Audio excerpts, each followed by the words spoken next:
depuis Niamey avec Niagalé Bagayoko. Bonsoir, présidente de l'African Security Sector Network. Niagalé, l'insécurité, on l'a dit, sera le grand défi du nouveau président élu, Mohamed Bazoum, qui prêtera serment le 2 avril. Comment la transition se prépare-t-elle à répondre à cette menace grandissante ?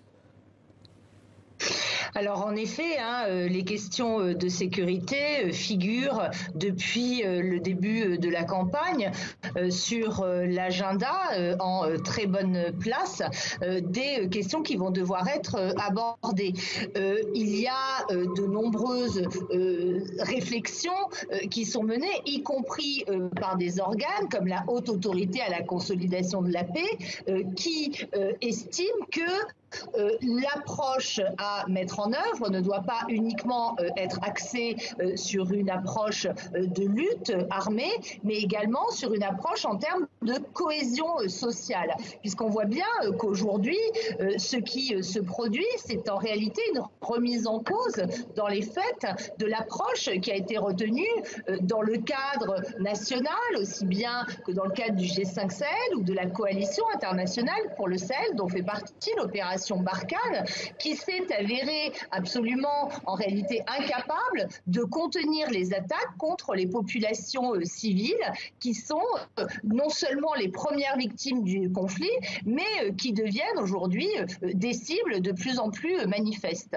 Il s'agit en tout cas là d'une attaque d'une ampleur inédite. Est-ce qu'on assiste là à un tournant dans la terreur, Niagalé ?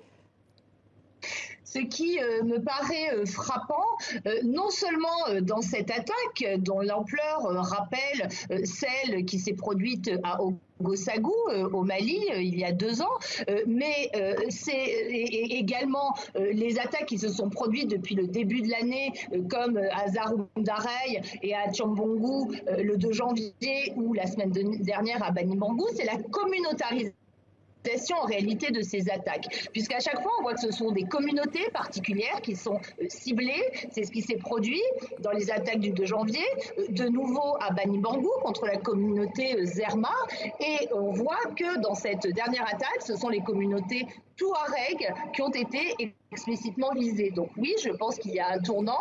C'est une attaque sans doute attribuable à l'État islamique qui se caractérise d'une manière générale par sa violence envers les populations civiles, mais ce qui paraît particulièrement à retenir comme élément, c'est vraiment cette ethnicisation, cette communautarisation des cibles civiles. Niagalé Bagayoko, merci pour votre éclairage.